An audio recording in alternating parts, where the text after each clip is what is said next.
باہر طوفانی بارش کا شور تھا اور بجلی کی کڑک سے کمرے کی کھڑکیاں لرز رہی تھیں۔ قصوہ سرخ عروسی جوڑے میں ملبوس حاتم کے اس عالیشان اور اجنبی بیڈ روم کے کونے میں بیٹھی بری طرح کانپ رہی تھی۔ اس کے ہاتھ پاؤں ٹھنڈے پڑ چکے تھے اور دل کی دھڑکن اسے اپنے کانوں میں سنائی دے رہی تھی۔ کمرے کی ہر قیمتی چیز اسے کاٹنے کو دوڑی تھی، کیونکہ اسے معلوم تھا کہ اس خاموشی کے بعد آنے والا طوفان اس کی زندگی ہمیشہ کے لیے بدل دے گا۔ وہ بار بار اپنے کانپتے ہاتھوں سے بھاری دوپٹے کو درست کرتی اور دروازے کی طرف دیکھتی جہاں سے حاتم کسی بھی لمحے اندر داخل ہو سکتا تھا۔ اس کی آنکھوں میں چھپا خوف اور بے بسی سے اس طوفانی رات کی ہولناکی کو مزید بڑھا رہے تھے۔ حاتم نے ایک جھٹکے سے دروازہ کھولا اور کمرے میں داخل ہوا۔ اس کے قدموں کی چاپ قصوہ کے دل کی دھڑکنوں کے ساتھ تال میل کھا رہی تھی۔ اس کے چہرے پر وہ روایتی نرمی یا محبت کے تاثرات نہیں تھے جو ایک دولہا کے چہرے پر ہونے چاہیے تھے، بلکہ اس کی آنکھوں میں ایک عجیب سی فاتحانہ چمک اور سرد مہری تھی، جیسے اس نے کوئی بہت بڑی جنگ جیت لی ہو۔ اس نے کسی بھی قسم کے تکلف کے بغیر قصوہ کی طرف قدم بڑھائے۔ اس کا لمبا قد اور رعب دار شخصیت قصوہ کی گرد ایک ایسا حصار بنا رہے تھے جس سے نکلنا اب اس کے لیے ناممکن تھا۔ حاتم کی خاموش نظریں قصوہ کے وجود کا جائزہ لے رہی تھی، جیسے وہ اسے اپنی ملکیت ثابت کرنے کا اعلان کر رہا ہو۔ اس کے چہرے کی سختی بتا رہی تھی کہ اس کی جیت میں قصوہ کی مرضی کا کوئی دخل نہیں تھا۔ قصوہ نے جیسے ہی حاتم کو اپنے قریب آتے دیکھا، اس کے اعصاب جواب دے گئے اور وہ ایک دم بیڈ سے اٹھ کر کمرے کے دوسرے کونے کی طرف بھاگنے لگی تاکہ اس کے حصار سے نکل سکے، لیکن حاتم اس کی اس کوشش پر خاموش نہ رہا اور اس نے ایک زوردار جھٹکے سے قصوہ کا لمبا ریشمی دوپٹہ اپنی گرفت میں لے لیا۔ دوپٹے کو کھینچتے ہی قصوہ کی قدم وہیں رک گئے اور وہ اپنے توازن برقرار نہ رکھ سکی۔ حاتم نے اپنی مضبوط گرفت سے اسے پیچھے کی طرف کھینچا تو وہ سیدھی اس کے چوڑے سینے سے جا لگی تھی۔ اس اچانک قربت نے قصوہ کی سانسیں خشک کر دی تھی اور وہ خوف سے آنکھیں موندے ہانپنے لگی، جبکہ حاتم کے چہرے پر ایک فاتحانہ اور گہری مسکراہٹ پھیل گئی تھی۔ حاتم نے اس کے سر کے پاس جھک کر سرد اور زہریلے لہجے میں سرگوشی کی کہ تمہیں پتہ ہے کیا لگا تھا قصوہ کہ تم اتنی آسانی سے اس شادی سے بچ جاؤ گی؟ تم نے تو بہت خواب دیکھے تھے اس قید سے فرار کے، لیکن دیکھ لو آج تم میرے سامنے میرے حصار میں کھڑی ہو۔ اب تم پر میرے نام کی مہر لگ چکی ہے، اور یاد رکھنا اب تم اس گھر کی ملکہ نہیں بلکہ میری عمر بھر کی قید میں ہو، جہاں سے تمہاری مرضی تو کیا تمہاری سانسیں بھی میری اجازت کے بغیر باہر نہیں جا سکیں گی۔ حاتم کے الفاظ کسی پگھلے ہوئے سیسے کی طرح قصوہ کے کانوں میں اتر رہے تھے اور اس کا ہر جملہ قصوہ کو اپنی بے بسی کا یقین دلا رہا تھا۔ قصوہ کی آنکھوں سے آنسو ٹوٹ کر اس کے سرخ گالوں پر گرنے لگے اور اس نے پوری ہمت جمع کر کے لرزتی آواز میں جواب دیا کہ آپ نے اپنی دولت کے زور پر مجھے خریدا تو ضرور ہے حاتم صاحب، لیکن یاد رکھیے گا کہ آپ صرف میرے وجود کے مالک بن سکتے ہیں، میرا دل کبھی نہیں جیت سکتے، کیونکہ دل زبردستی کے سودوں سے نہیں جیتے جاتے بلکہ ان کے لیے محبت کی ضرورت ہوتی ہے جو آپ کے پاس نہیں ہے۔ اس کے لہجے میں چھپا دکھ اور نفرت حاتم کو ایک لمحے کے لیے رکنے پر مجبور کر گئی، لیکن وہ اپنی سسکیاں دبا کر اس کی آنکھوں میں آنکھیں ڈال کر اسے اپنی بے بسی کے ساتھ ساتھ اپنی انا کا بھی احساس دلانے لگی تھی۔ حاتم نے ایک جھٹکے سے قصوہ کے نازک چہرے کو اپنے سخت ہاتھوں کے پیالے میں بھینچ لیا اور اس کے چہرے کو اپنے چہرے کے اتنا قریب کیا کہ قصوہ کو اس کی گرم سانسیں اپنی آنکھوں پر محسوس ہونے لگیں۔ اس کی گرفت اتنی مضبوط تھی کہ قصوہ کو لگا اس کے جبڑے ٹوٹ جائیں گے۔ حاتم نے اپنی گہری اور تیکھی نظریں اس کے لرزتی آنکھوں میں گاڑ دیں اور حقارت بھرے لہجے میں بولا کہ تم نے یہ سوچ بھی کیسے لیا قصوہ کہ مجھے تمہارے دل میں کوئی دلچسپی ہے؟ مجھے تمہارے دل سے کوئی غرض نہیں ہے اور نہ ہی میں یہاں تمہاری محبت حاصل کرنے آیا ہوں۔ مجھے تو صرف مطلب تم سے ہے اور تمہارے اس وجود سے ہے جو اب قانونی طور پر اور شرعی طور پر بھی میرا ہے، اور میں اپنی چیز کو استعمال کرنا اچھی طرح جانتا ہوں۔ حاتم نے اسے خود سے دور جھٹکا تو وہ بیڈ کے کونے سے جا لگی۔ اس نے قصوہ کی آنکھوں میں جھانکتے ہوئے دو ٹوک لہجے میں کہا کہ اس خوش فہمی میں مت رہنا کہ تم اس عالی شان گھر کی ملکہ بن کر راج کرو گی یا تمہیں وہ عزت ملے گی جو ایک بیوی کا حق ہوتی ہے۔ تم یہاں صرف اور صرف میری ایک ضرورت پوری کرنے کے لیے لائی گئی ہو، اور تمہاری حیثیت اس کمرے میں موجود دیگر اشیاء سے زیادہ کچھ بھی نہیں ہے۔ جب تک میرا دل چاہے گا تم یہاں رہو گی۔ حاتم کا ایک ایک لفظ قصوہ کے وقار کو چنی کر رہا تھا۔ اس نے پہلی ہی رات اسے یہ باور کروا دیا تھا کہ اس گھر کی دیواریں اس کے لیے کوئی پناہ گاہ نہیں بلکہ ایک ایسی جگہ ہے جہاں اسے صرف حاتم کی مرضی کے مطابق ہی جینا ہوگا۔ اگلی صبح قصوہ بھاری دل کے ساتھ کچن میں آئی اور کپ کپاتے ہاتھوں سے حاتم کے لیے کافی تیار کی۔ وہ چاہتی تھی کہ شاید اس کی خاموش خدمت حاتم کے لہجے کی تلخی کو کچھ کم کر دے، لیکن جیسے ہی اس نے کافی کا کپ حاتم کے سامنے رکھا، اس نے ایک ہی گھونٹ بھر کر ناگواری سے اپنا چہرہ بگاڑا اور اگلے ہی پل وہ کپ قصوہ کے ہاتھ سے جھٹک دیا۔ کافی فرش پر بکھر گئی اور کپ کے ٹکڑے ہر طرف پھیل گئے۔ حاتم نے کرسی سے اٹھتے ہوئے غصے سے اسے گھورا اور دھاڑا کہ کیا تمہیں اتنا بھی نہیں پتا کہ مجھے کڑوی کافی پسند ہے؟ یہ میٹھا زہر میرے سامنے دوبارہ مت لانا۔ حاتم کا یہ رویہ قصوہ کو بتانے کے لیے کافی تھا کہ ہاں اسے کسی بھی قسم کی کوشش کی کوئی قدر نہیں کی جائے گی۔ حاتم نے اپنی جگہ سے اٹھ کر قصوہ کو بازو سے پکڑا اور اسے زبردستی اپنے قریب کھینچ لیا۔ قصوہ کی آنکھوں میں دوبارہ خوف لہرانے لگا جب حاتم نے اس کے کان کے پاس جھک کر انتہائی دھیمے مگر خطرناک لہجے میں سرگوشی کی کہ بہتر یہی ہوگا قصوہ کہ تم بہت جلد میرا مزاج سمجھنا سیکھ لو، کیونکہ میرے بار بار ایک ہی بات سمجھانے کی عادت نہیں ہے، اور اگر تم نے دوبارہ میری پسند و ناپسند میں غلطی کی تو یاد رکھنا اس کی سزا تمہیں تمہارے تصور سے بھی زیادہ سخت ہوگی۔ حاتم کی ٹھنڈی سانس سے قصوہ کی گردن پر محسوس ہو رہی تھی، جس سے اس کے پورے وجود میں ایک سنسنی دوڑ گئی اور وہ بے بسی سے لب کاٹ کر ہی رہ گئی، جبکہ حاتم اسے ایک آخری وارننگ دے کر بغیر مڑے کمرے سے باہر نکل گیا۔ قصوہ ساکت کھڑی فرش پر بکھرے کافی کے داغ دیکھتی رہی اور اس کے دل میں حاتم کی سخت طبیعت کا خوف پہلے سے بھی زیادہ گہرا ہو گیا۔ وہ اس کی سنگ دلی اور ہر وقت برسنے والے مزاج سے بری طرح ڈرتی تھی، لیکن اس سب کے باوجود بھی جب حاتم اس کے سامنے آتا تو قصوہ نہ چاہتے ہوئے بھی اس کی پرکشش شخصیت کے سحر میں جکڑی ہی جاتی۔ اس کا روب دار لہجہ، اس کی گہری آنکھیں اور شخصیت میں چھپی ایک عجیب سی کشش قصوہ کو اپنی طرف مائل کرنے لگتی تھی۔ اسے حاتم کی بے رخی سے جتنی نفرت تھی، اس کی مردانہ وجاہت سے وہ اتنی ہی متاثر ہونے لگی تھی۔ یہ ایک عجیب سی کشمکش تھی، جہاں ایک طرف اس کا دل حاتم کے رویے پر روتا تھا تو دوسری طرف اس کی نظریں اس کے سحر سے آزاد ہونے میں ناکام رہتی تھیں۔ حاتم قصوہ کو زبردستی ایک بڑی بزنس پارٹی میں لے گیا، جہاں شہر کے نامور لوگ موجود تھے۔ قصوہ نے سادہ مگر نفیس سا لباس پہن رکھا تھا، جس میں اس کا قدرتی حسن کھل کر سامنے آ رہا تھا۔ جیسے ہی وہ دونوں ہال میں داخل ہوئے، سب کی نظریں قصوہ پر ٹھہر گئیں۔ وہاں موجود بزنس پارٹنرز اور مہمان قصوہ کی خوبصورتی اور معصومیت کی تعریف کیے بغیر نہ رہ سکے۔ کوئی اسے حاتم کا بہترین انتخاب قرار دے رہا تھا تو کوئی اس کے حسن کے سحر میں کھویا ہوا نظر آتا تھا۔ قصوہ کو ان تمام نظروں سے گھبرا کر حاتم کے پیچھے چھپنے کی کوشش کر رہی تھی، مگر حاتم کے چہرے پر فخر کے بجائے ایک عجیب سی ناگواری اور سختی آ گئی تھی۔ وہ لوگوں کی جانب سے اپنی بیوی کی تعریف سن کر خوش ہونے کے بجائے اندر ہی اندر سلگنے لگا تھا۔ حاتم کو وہاں موجود مردوں کی نظریں اپنی بیوی کے سراپے پر جمی دیکھ کر شدید جلن محسوس ہونے لگی۔ اسے یہ بات برداشت نہیں ہو رہی تھی کہ کوئی دوسرا قصوہ کے حسن کو اس طرح سراہے یا اسے مسلسل گھورے۔ حاتم کے اندر غصے کی ایک لہر اٹھی اور اس نے اپنا آپ اور انا اور حسد کے ہاتھوں مجبور ہو کر محفل کے آداب کی پرواہ کیے بغیر ہی سب کے بیچ میں ہی قصوہ کا نازک ہاتھ اپنی مضبوط گرفت میں لیا اور اسے کھینچتا ہوا ہال سے باہر لے آیا۔ قصوہ اس کے اس اچانک اور سخت رویے پر ہکا بکا رہ گئی اور اس کے پیچھے پیچھے تیز قدموں سے چلنے پر مجبور ہو گئی۔ حاتم کی مٹھیاں بھینچی ہوئی تھیں اور اس کا چہرہ غصے سے سرخ ہو رہا تھا، جیسے وہ یہ برداشت ہی نہیں کر پا رہا تھا کہ قصوہ پر اس کے علاوہ کسی اور کی نظر بھی پڑے۔ گاڑی میں بیٹھتے ہی حاتم نے اسٹیئرنگ پر زور سے ہاتھ مارا اور غصے سے پھنکارتے ہوئے قصوہ کی طرف مڑا۔ اس کا چہرہ غصے سے تپا ہوا تھا۔ اس نے قصوہ کے شانوں کو مضبوطی سے جکڑا اور دھاڑتے ہوئے بولا کہ اپنی نیچی نظروں کو سنبھال کر رکھو قصوہ۔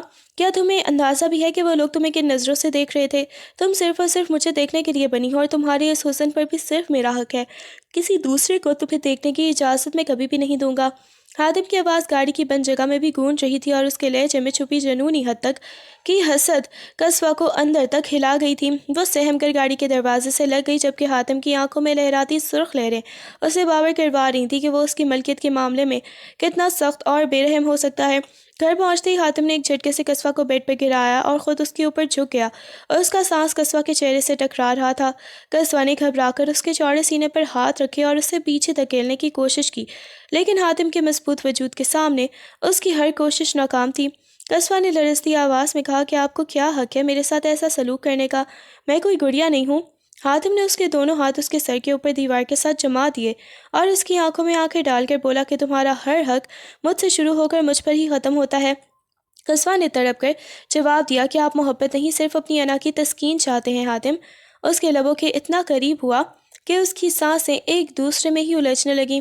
اس نے دھیمے مگر جنونی لہجے میں کہا کہ اسے انا کہو یا کچھ اور، لیکن تم میری ہو اور میں اپنی چیز بانٹنے کا عادی نہیں ہوں۔ اس شدید تکرار میں غصے کی جگہ دھیرے دھیرے ایک ایسی تپش لینے لگی تھی جس نے دونوں کے دلوں کی دھڑکنیں بے ترتیب کر دیں۔ قصوہ نے حاتم کی آنکھوں میں لہراتے اس جنون اور غصے کو بہت قریب سے دیکھا تو اسے پہلی بار اس کی تیکھی نظروں کے پیچھے چھپی ایک گہری اذیت کا احساس ہوا۔ اسے محسوس ہوا کہ حاتم کی یہ حد سے بڑی ہوئی سختی اور بدتمیزی دراصل کوئی فطری برائی نہیں بلکہ کسی پرانے زخم کا رد عمل ہے۔ جتنا وہ خود کو بے رحم صابر کرنے کی اور ظاہر کرنے کی کوشش کرتا تھا، اس کی آنکھوں کا کوئی کونا اتنا ہی کسی ویران راستے کی مانند خالی اور دکھی لگتا تھا۔ قصوہ کا دل جو ابھی تھوڑی دیر پہلے نفرت سے بھرا تھا، اب ایک انجانے دکھ کی گرفت میں آنے لگا تھا۔ اسے یقین ہو گیا کہ حاتم کے اس پتھر جیسے وجود کے اندر کوئی بہت ہی پرانی ٹیس دبی ہوئی ہے جو اسے سکون نہیں لینے دیتی، اور یہی وجہ ہے کہ وہ محبت کے نام سے بھی خوف زدہ رہتا ہے۔ ایک دن حاتم کی غیر موجودگی میں قصوہ الماری کی صفائی کر رہی تھی کہ اچانک اس کی نظر سب سے پیچھے چھپی ایک پرانی اور بوسیدہ ڈائری پر پڑی۔ تجسس کے ہاتھوں مجبور ہو کر جب اس نے ڈائری کے صفحات پلٹے تو اس کے ہوش ہی اڑ گئے۔ اس میں کسی زرنش نامی لڑکی کا ذکر تھا جس نے حاتم کی محبت اور بھروسے کا سودا نہایت ہی بے دردی سے کیا تھا۔ ڈائری کے ہر لفظ سے حاتم کی اس وقت کی تڑپ اور ٹوٹتی ہوئی امیدیں صاف جھلک رہی تھیں۔ قصوہ کو اب سمجھ آ رہا تھا کہ حاتم عورتوں سے اس قدر متفر کیوں ہے اور کیوں وہ کسی پر اعتبار کرنے سے بھی ڈرتا ہے۔ اس لڑکی کے دھوکے نے حاتم جیسے زندہ دل انسان کو ایک زندہ لاش اور بے رحم پتھر میں بدل دیا تھا۔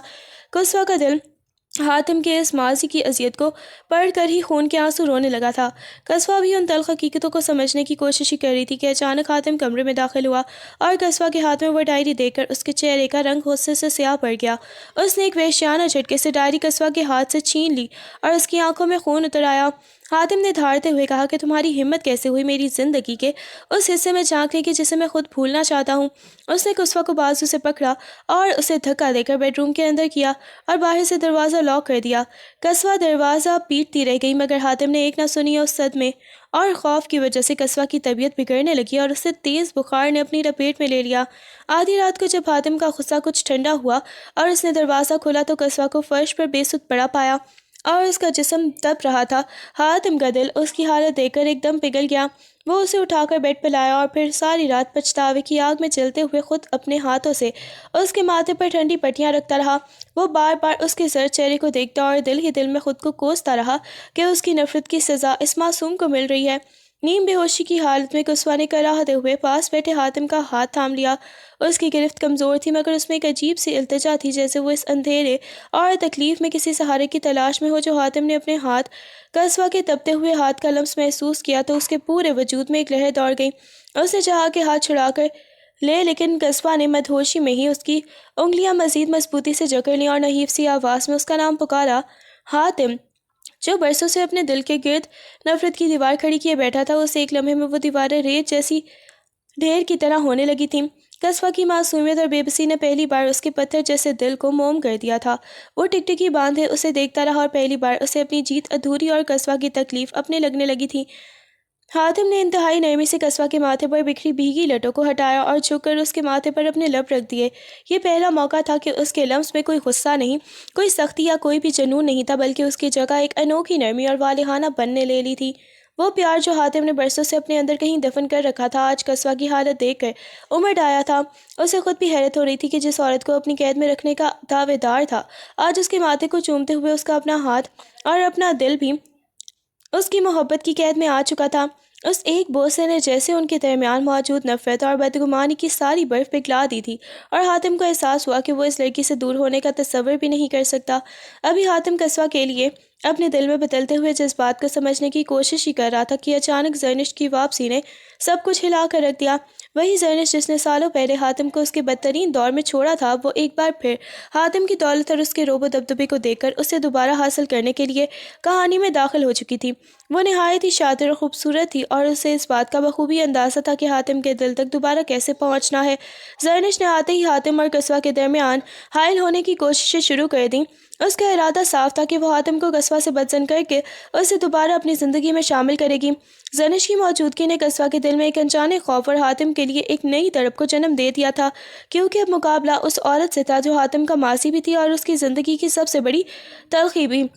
زینش نے ایک زہریلی مسکراہٹ کے ساتھ قصوہ کا راستہ روکا اور اس کی آنکھوں میں جھانکتے ہوئے نہایت ہی صفاقی سے بولا کہ تم کس دنیا میں جی رہی ہو قصوہ؟ کیا تمہیں واقعی لگتا ہے کہ حاتم جیسا مغرور انسان تم جیسی ایک عام سی لڑکی سے محبت کر سکتا ہے؟ وہ تو صرف مجھ سے بدلہ لینے کی آگ میں جل رہا ہے، اور اس نے تم سے شادی محض اس لیے کی تاکہ وہ دنیا کو دکھا سکے کہ وہ مجھے بھول چکا ہے اور تمہارے ذریعے میری انا کو ٹھیس پہنچا سکے۔ تم اس کے لیے صرف ایک مولا ہو جسے اس نے اپنی نفرت کی بازی میں استعمال کیا ہے۔ زینش کے ان زہریلے الفاظ نے قصوہ کے پاؤں تلے سے زمین ہی نکال دی اور اسے حاتم کی وہ تمام باتیں یاد آنے لگی جو اس نے پہلی رات کہی تھی۔ قصوہ کو لگا جیسے اس کا ابھی ابھی پنپنے والا اعتبار ایک ہی لمحے میں کرچی کرچی ہو گیا ہو۔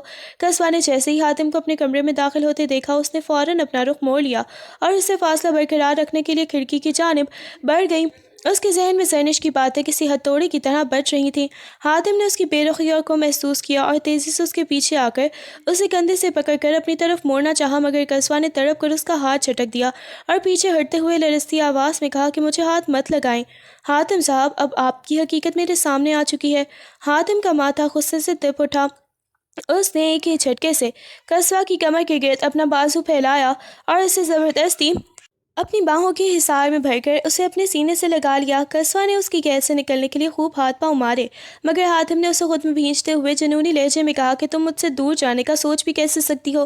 تم میری ہو قصوہ، اور میری ہی رہو گی، چاہے تم چاہو یا نہ بھی چاہو۔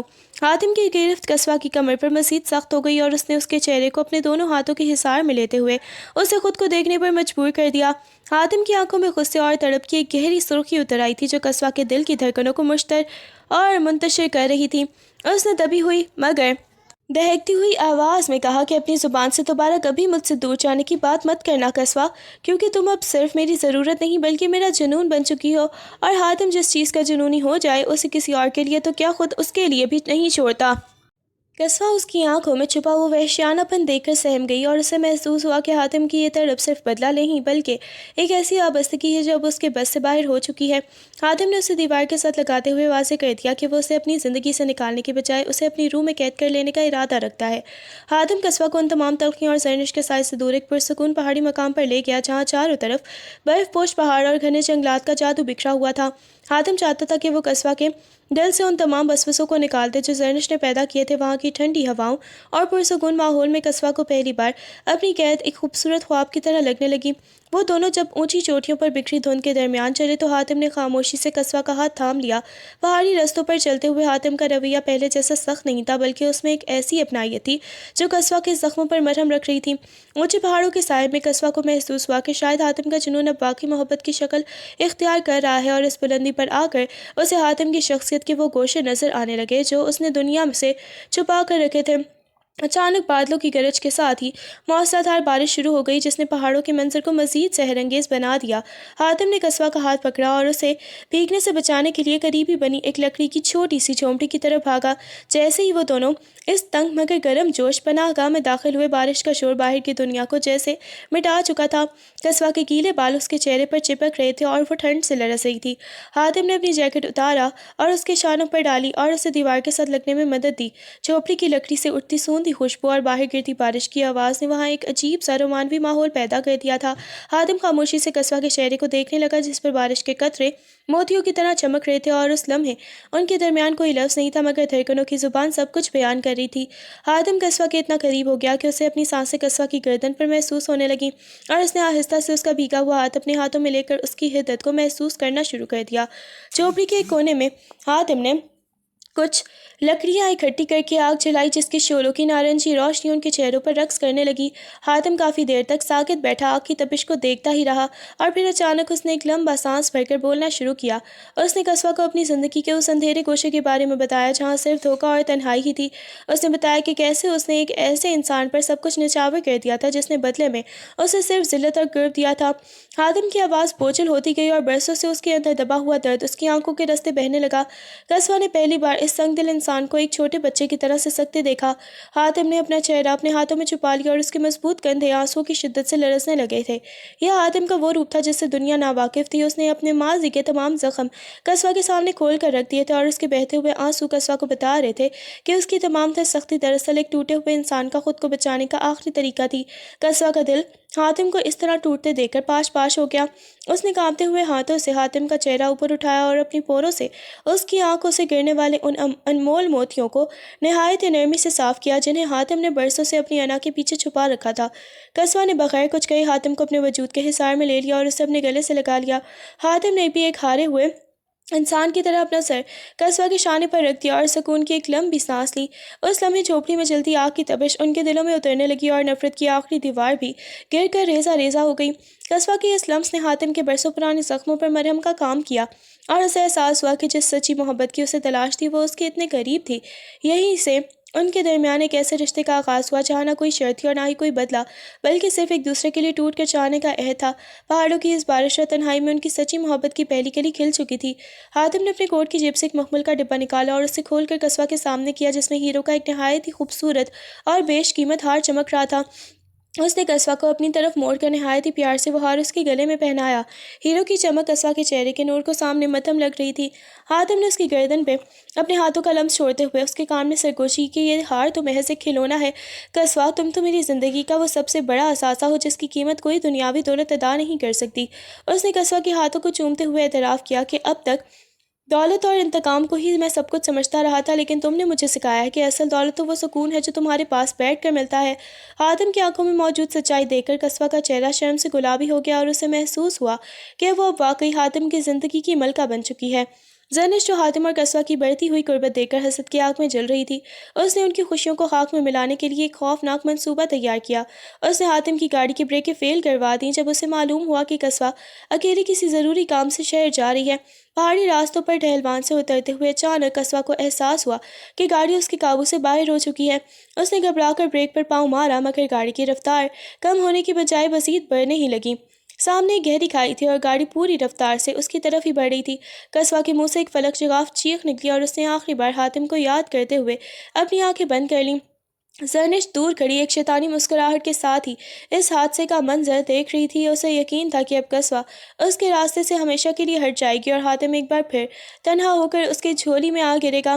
گاڑی سڑک سے پھسل کر پہاڑ کے کونے پر لٹک گئی اور قصوہ کی زندگی ایک باریک دھاگے سے معلق ہو کر رہ گئی۔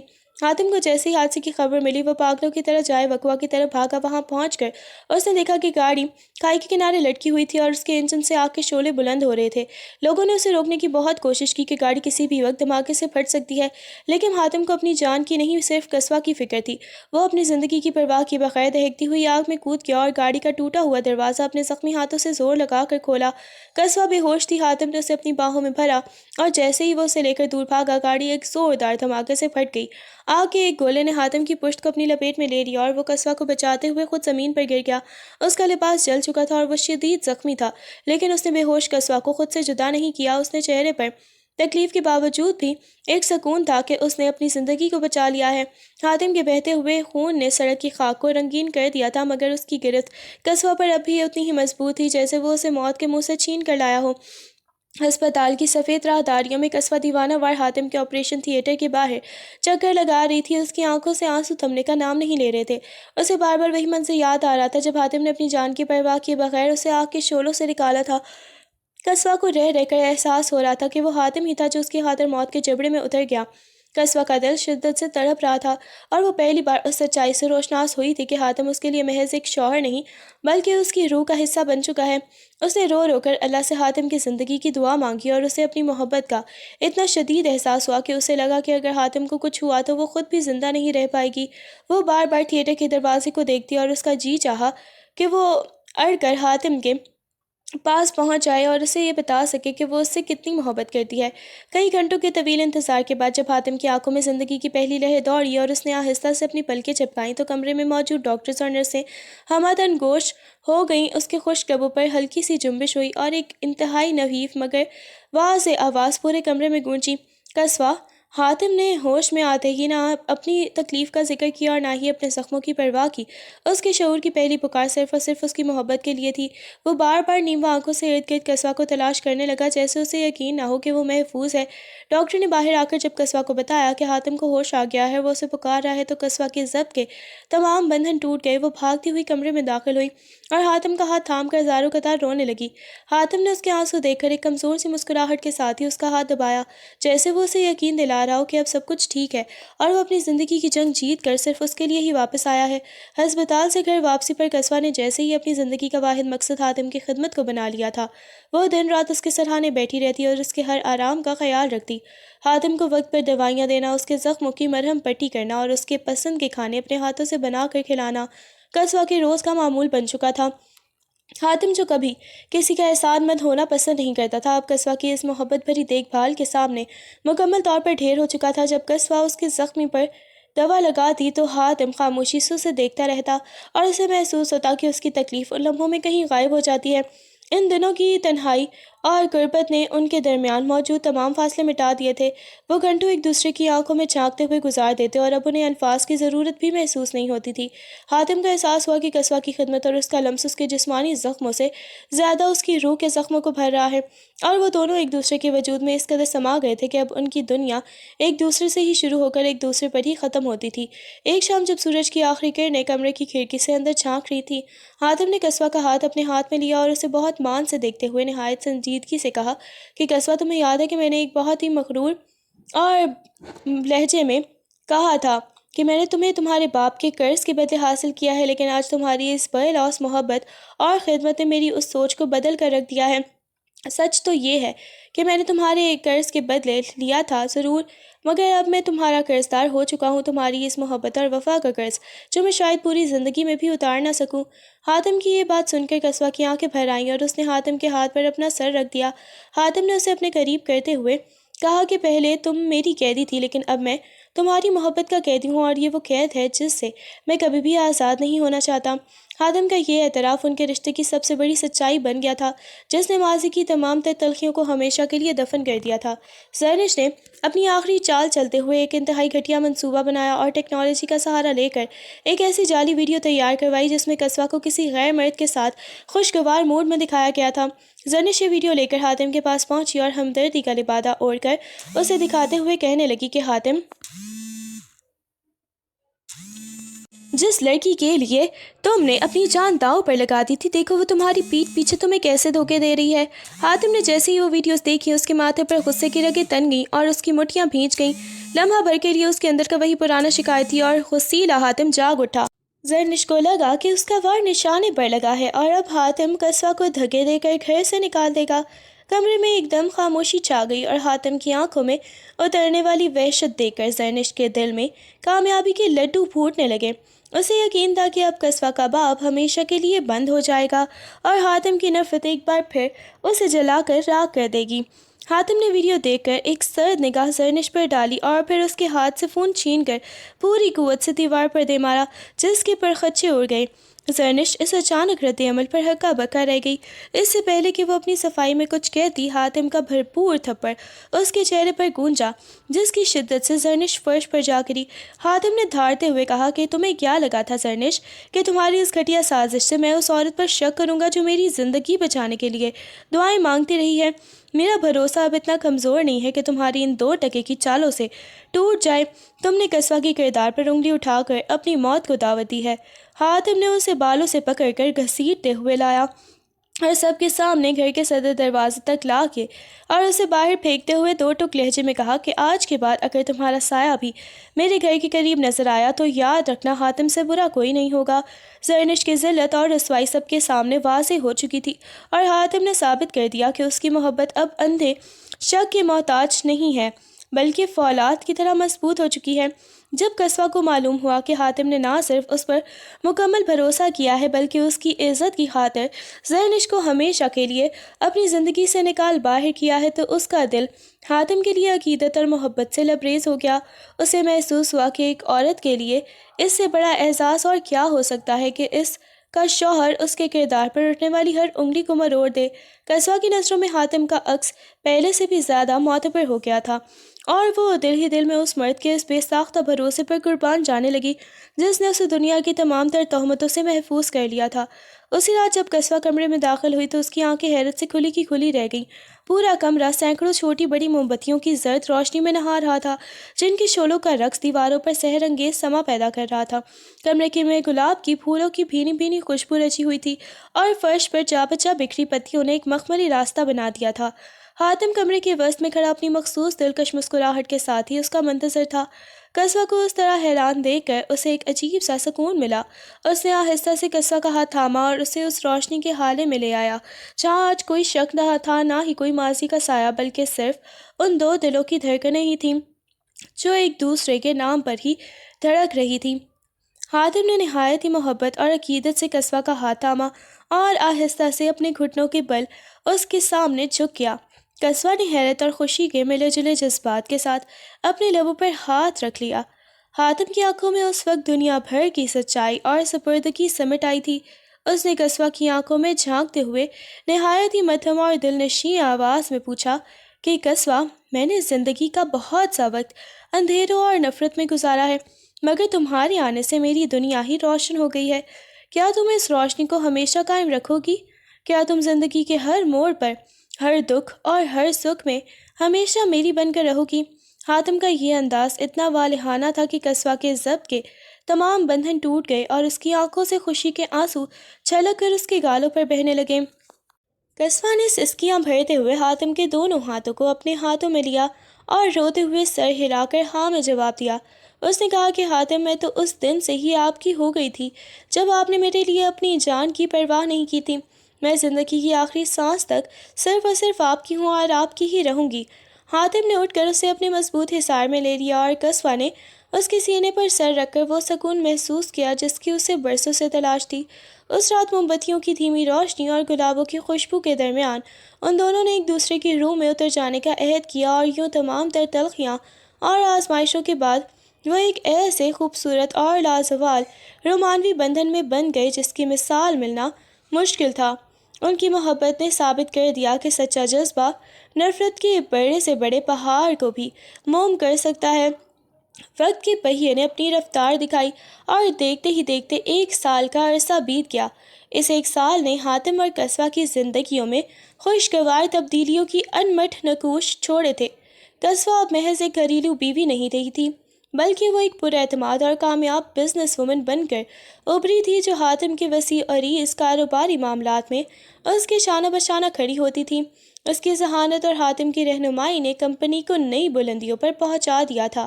اب حاتم کے دفتر کے اہم فیصلوں میں بھی قصوہ کی رائے کو اولیت حاصل تھی، اور ملازمین بھی اسے حاتم کی طاقت اور اس کی کامیابی کا اصل راز سمجھتے تھے۔ قصوہ نے اپنی محنت سے ثابت کر دیا تھا کہ وہ صرف حاتم کے گھر کی نہیں بلکہ اس کے وقار کی بھی محافظ ہے۔ دوسری طرف حاتم کی شخصیت میں آنے والی تبدیلی کسی معجزے سے کم نہیں تھی۔ وہ حاتم جو کبھی اپنی سرد مہری اور ظالمانہ رویے کی وجہ سے جانا جاتا تھا، اب قصوہ کی محبت میں اس قدر بدل چکا تھا کہ دنیا اسے دیکھ کر ہی دنگ رہ جاتی۔ وہ اب قصوہ پر حکم چلانے کے بجائے اس کی پلکوں کی جنبش پر اپنی خوشیاں قربان کرنے کو تیار رہتا تھا۔ حاتم اب قصوہ کا شوہر ہی نہیں بلکہ اس کا سب سے بڑا پرستار اور دیوانہ بن چکا تھا۔ اس کے دن بھر کی تمام تر مصروفیات کا مرکز قصوہ کی ایک مسکراہٹ ہوتی، اور وہ ہر لمحہ اس کوشش میں رہتا کہ کیسے قصوہ کے چہرے پر خوشی لائی جا سکے۔ حاتم کا وہ پرانا غرور اب قصوہ کے قدموں میں بکھری ہوئی محبت کی شکل اختیار کر چکا تھا، اور وہ فخر سے کہتا تھا کہ اس کی تمام تر کامیابیوں کا محور صرف اور صرف قصوہ کا ہی پیار ہے۔ ایک پرسکون شام جب حاتم کام سے واپس آیا تو قصوہ نے شرماتے ہوئے اور نم آنکھوں کے ساتھ حاتم کا ہاتھ اپنے ہاتھ میں لیا اور اسے وہ خوشخبری سنائی جس کا اسے برسوں سے انتظار تھا۔ قصوہ نے دبی آواز میں بتایا کہ حاتم، آپ باپ بننے والے ہیں۔ حاتم کے لیے یہ الفاظ کسی معجزے سے کم نہیں تھے۔ لمحہ بھر کے لیے تو اسے اپنی سماعتوں پر یقین ہی نہیں آیا، اور پھر اس کے چہرے پر ایک ایسی والہانہ خوشی رقص کرنے لگی جو قصوہ نے پہلے کبھی نہیں دیکھی تھی۔ حاتم نے بے اختیار قصوہ کو اپنے سینے سے لگا لیا اور اس کی آنکھوں سے خوشی کے آنسو چھلک پڑے۔ اس نے آسمان کی طرف دیکھ کر خدا کا شکر ادا کیا کہ اسے زندگی کی سب سے بڑی خوشی سے نوازا جا رہا ہے۔ حاتم کی خوشی کی کوئی انتہا نہیں تھی۔ وہ بار بار قصوہ کا ماتھا چومتا اور اسے اپنی زندگی کی سب سے قیمتی نعمت قرار دیتا رہا۔ اس دن کے بعد سے حاتم کا قصوہ کے لیے پیار اور ایک فکر ایک نئی انتہا کو چھونے لگے۔ حاتم اب قصوہ کو ایک کانچ کی گڑیا کی طرح رکھنے لگا تھا۔ اسے قصوہ کا زمین پر پاؤں رکھنا بھی گوارا نہ تھا۔ وہ سارا دن اس کے پیچھے پیچھے رہتا کہ اسے کسی چیز کی ضرورت نہ پڑے۔ حاتم نے جیسے عہد کر لیا تھا کہ وہ قصوہ کو ذرا سی بھی تھکن محسوس نہیں ہونے دے گا۔ اکثر ایسا ہوتا کہ جب قصوہ ایک کمرے سے دوسرے کمرے میں جانے لگتی تو حاتم اسے ٹوک دیتا اور نہایت ہی محبت سے اسے اپنے مضبوط باہوں میں بھر کر گود میں اٹھا لیتا۔ قصوہ لاکھ منع کرتی کہ وہ ٹھیک ہے، مگر حاتم کی دیوانگی کا یہ عالم تھا کہ وہ اسے گود میں اٹھا کر پورے گھر میں گھومتا اور کہتا کہ اب تم میری ہی نہیں بلکہ ہمارے آنے والے ننھے مہمان کی بھی امانت ہو، اس لیے تمہاری حفاظت اب میرا اولین فرض ہے۔ حاتم کا یہ بدلا ہوا اور بے پناہ خیال رکھنے والا روپ دے کر قصوہ خود کو دنیا کی خوش نصیب ترین عورت محسوس کرنے لگی۔ حاتم کی ماں جو کبھی قصوہ کو دیکھنا بھی گوارا نہیں کرتی تھی اور اسے صرف اپنے بیٹے کی زندگی کی ایک تلخ یاد سمجھتی تھی، قصوہ کی بے لوث محبت اور حاتم کی زندگی میں آنے والی مثبت تبدیلی کو دیکھ کر ان کا دل بھی پگھل چکا تھا۔ جب انہیں معلوم ہوا کہ قصوہ ان کے خاندان کے وارث کی ماں بننے والی ہے تو ان کی تمام تر نفرتیں اور دوریاں لمحوں میں ہی ختم ہو گئیں۔ وہ خود قصوہ کے کمرے میں آئیں اور اس کے سر پر ہاتھ رکھ کر اسے ڈھیروں خاندان کے وارث کی ماں بننے والی ہے تو ان کی تمام تر نفرتیں اور دوریاں لمحوں میں ہی ختم ہو گئیں۔ وہ خود قصوہ کے کمرے میں آئیں اور اس کے سر پر ہاتھ رکھ کر اسے ڈھیروں دعائیں دیں۔ انہوں نے ماضی کی تمام تلخیوں پر قصوہ سے معذرت کی اور اسے سینے سے لگاتے ہوئے کہا کہ قصوہ، میں نے تمہیں پہچاننے میں بہت دیر کر دی۔ تم تو میرے گھر کی وہ روشنی ہو جس نے میرے بیٹے کو جینا سکھایا ہے۔ آج سے تم میری بہو نہیں بلکہ میری بیٹی ہو اور اس گھر پر جتنا حق حاتم کا ہے اس سے کہیں زیادہ تمہارا ہے۔